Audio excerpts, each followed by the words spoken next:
scripture. This reading for the evening that I've chosen comes from 2 Corinthians chapter 1, verses 3 through 4. Praise be to God, the Father of our Lord Jesus Christ, the Father of compassion and the God of all comfort, who comforts us in all of our troubles, so that we can confront those in any trouble with the comfort we ourselves receive from God. You may be seated. I like all the sermon when the kids are going to town. Okay. Easton, do you want to put up that first picture for me?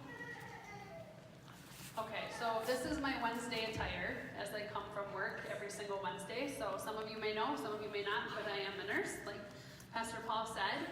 So I will speak a little bit about kind of how my faith has been an important part of this journey in my profession as a nurse. And so on the 8th day, God looked down on his plant paradise and said, I need a healer. So God made a nurse.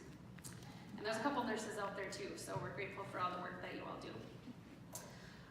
When Pastor Adam asked me to speak, I said, sure, that sounds fine. I didn't really hesitate because I thought Misty and I every week are with the kids on Wednesdays, and I was like, no problem, I can speak to this group of kids. They're amazing, they're fun, they're just a great group. And then I was walking up my steps to my garage the week before Lenten and had an epiphany, and I thought, oh my, you know what?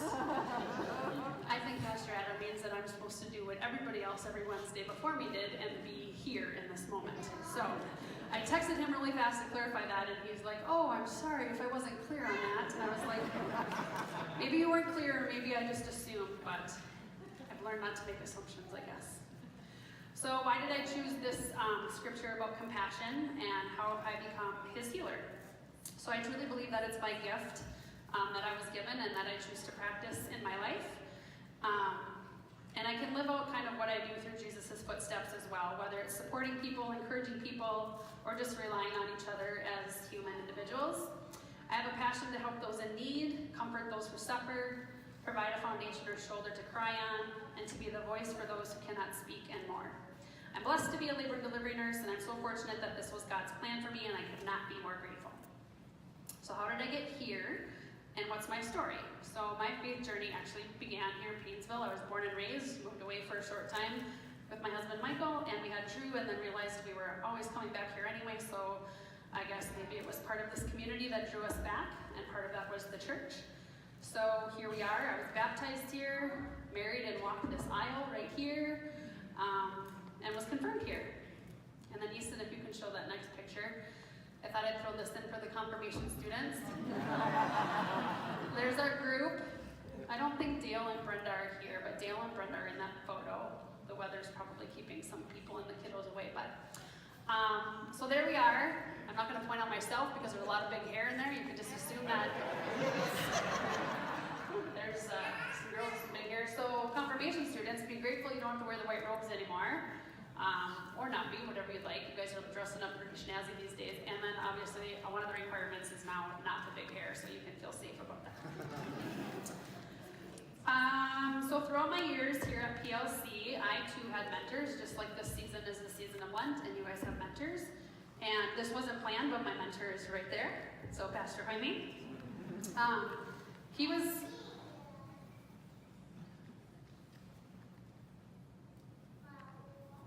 This is the compassion nurse, right?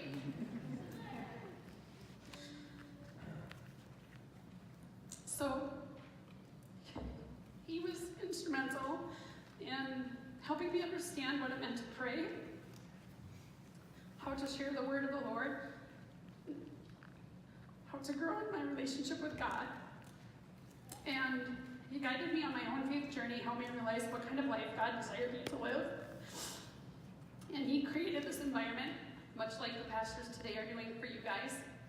In fact, it was so much fun that even the church from across the field thought that this would be the place to be on confirmation nights. So it was really awesome to have everyone ask us, what are you doing at church? Where are you going to go? Who are you going to spend time with?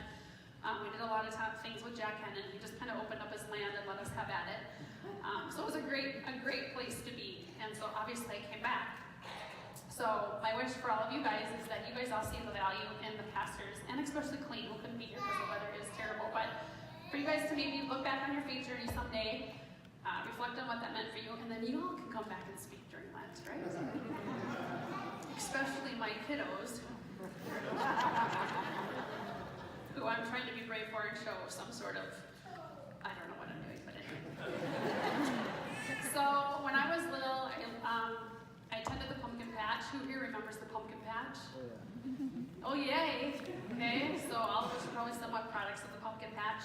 I remember being 5 and talking to Elaine Bork and saying, I don't need nap time anymore. Like, I'm 5 and I want to help you care for babies. I want to feed them, I want to hold them, I want to rock them, because I thought that's just what everybody did, and I had just this little maternal instinct in me, I guess you could say. And then I started babysitting as I got older. I got certified in CPR when I was 10. It's just what the babysitting class did. And I took care of families that had 2 and 4 children that were under the ages of probably 8. And just loved kids, loved being around kids. It was kind of like a nurture. And I thought I was able to care for these kids. When you have CPR trained, you probably can care for them, and the families are like, okay, I feel safe with you now. I don't know what your mothers are thinking, but if any 10-year-old came to watch 4 of my children, I probably would be like, no, I'm good, thanks. But my dad had a 10-speed bike, and I sat in this bucket in the back of these bikes, right? That you'd ride in as kids and bobble all over. But I couldn't sit on a seat and pedal at the same time, so I stuck a leg under and rode my bike while I usually carted around one of the kids from the neighborhood in the back. So I was like, I got this. I did whatever I could to be around kids.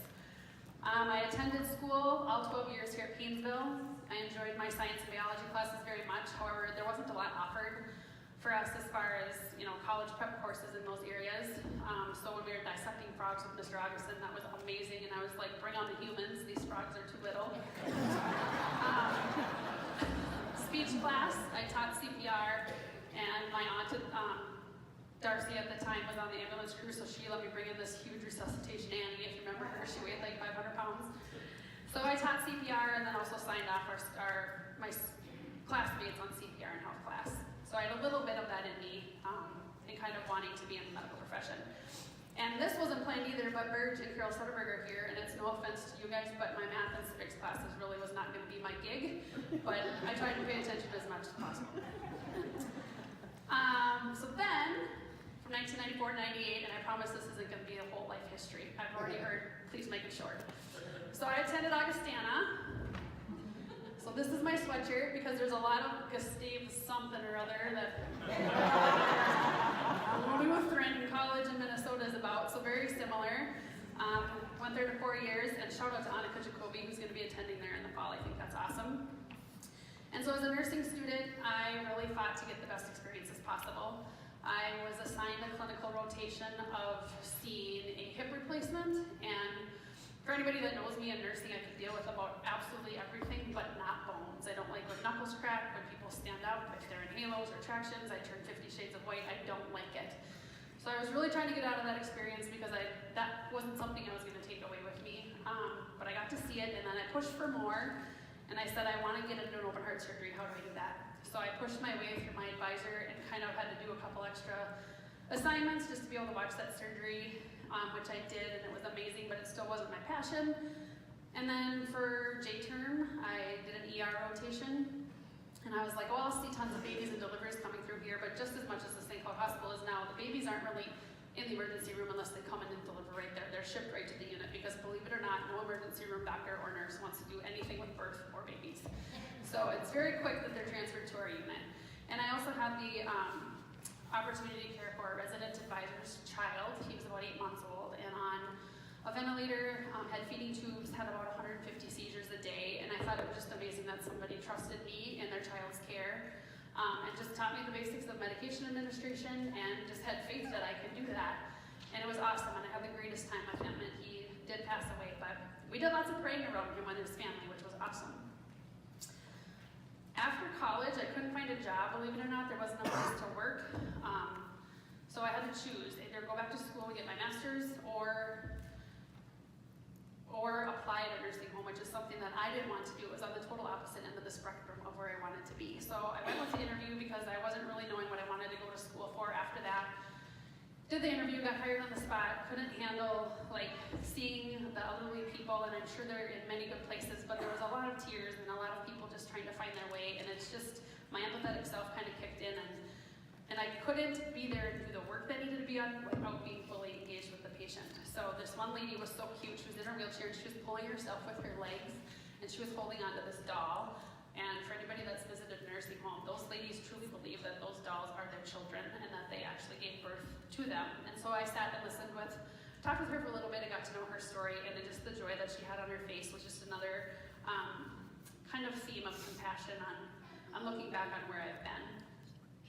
So definitely did not take that opportunity, and I waited a week and then got hired at St. Cloud, and I've been there ever since. And I think it's something that if you're really wanting to go somewhere and do something and you really have a passion for it, you have to fight sometimes to get there. And I tried really, really hard to get an interview, and I couldn't. And HR at the time, and I didn't know, was moving across the way at the hospital. They lost my resume not once, twice, but 3 times. No messages were returned, no emails were returned.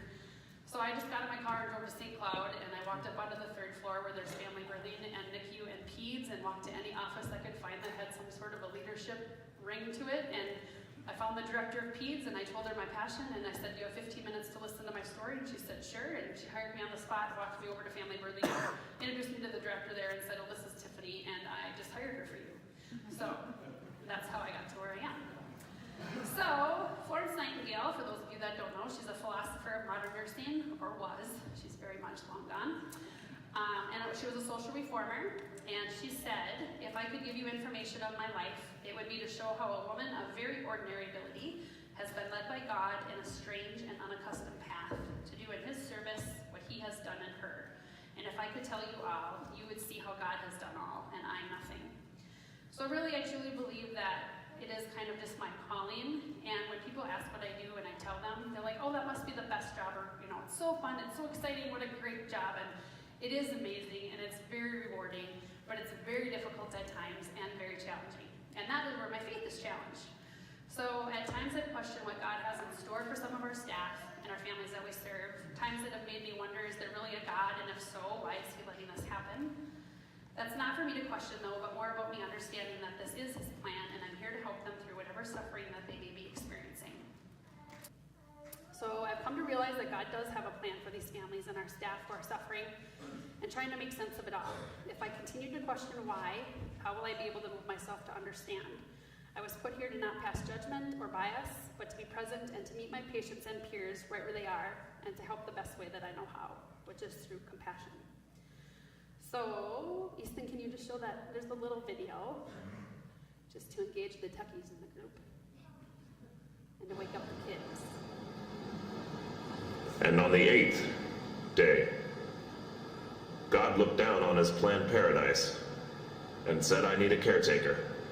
So God made a nurse. God said, "I need somebody willing to get up before dawn, make rounds, work all day in the clinic, make rounds again, eat supper, and then go to town and stay past midnight at a meeting at the school board." So God made a nurse. God said, "I need somebody willing to sit up all night with a newborn preemie and watch it strive, then dry her eyes and say, 'You're gonna make it.' I need somebody who can shape a splint from a piece of shrapnel, brace a neck after a car crash, who can bring back life from loss, providing deep breaths while preventing death.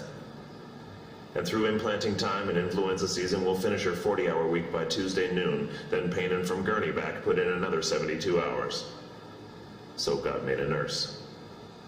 God said, "I need somebody strong enough to clear blockages and lift patients, yet gentle enough to soothe babies, assist the elderly by tending to their every need, who will stop her duties for an hour to console the loss of a loved one." So God made a nurse. It had to be somebody who'd studied hard and not cut corners, somebody to read, lead, feed, bleed, and shake and whisk and poke and prod and tie the gowns and clean the pans, somebody who'd hold a family together with the soft, strong bonds of caring, who would laugh and then sigh and then reply with smiling eyes when her daughter says she wants to spend her life doing what Mom does.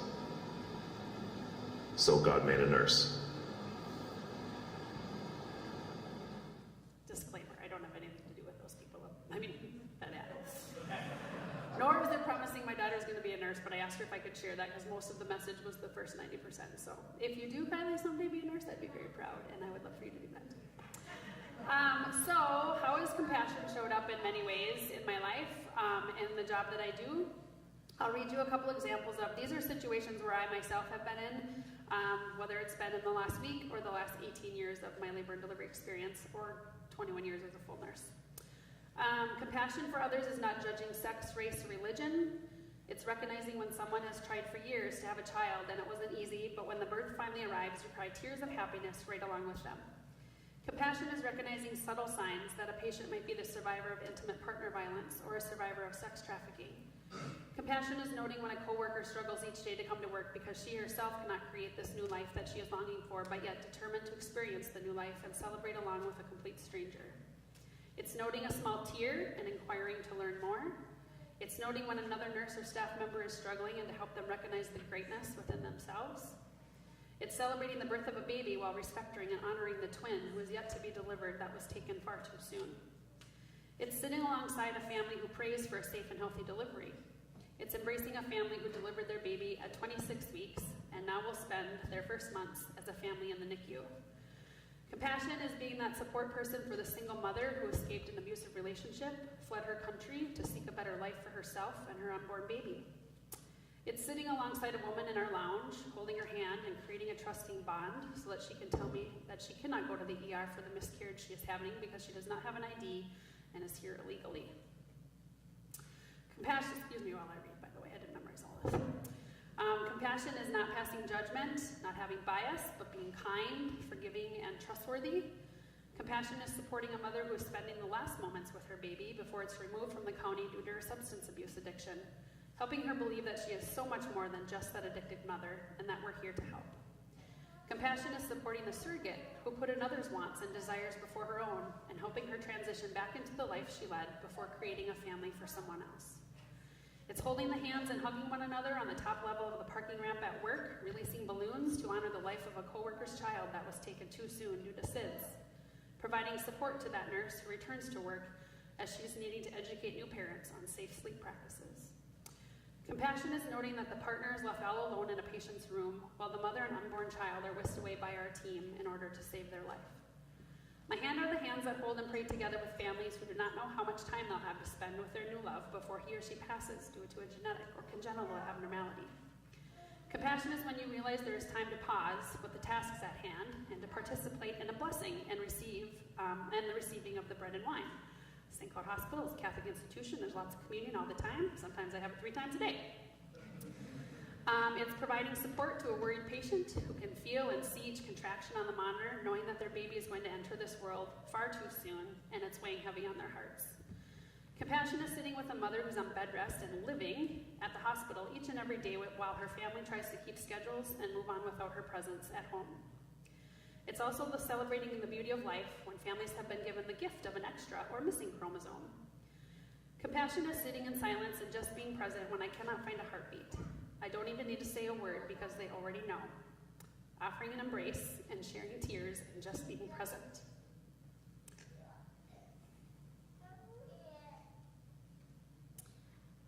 Sorry.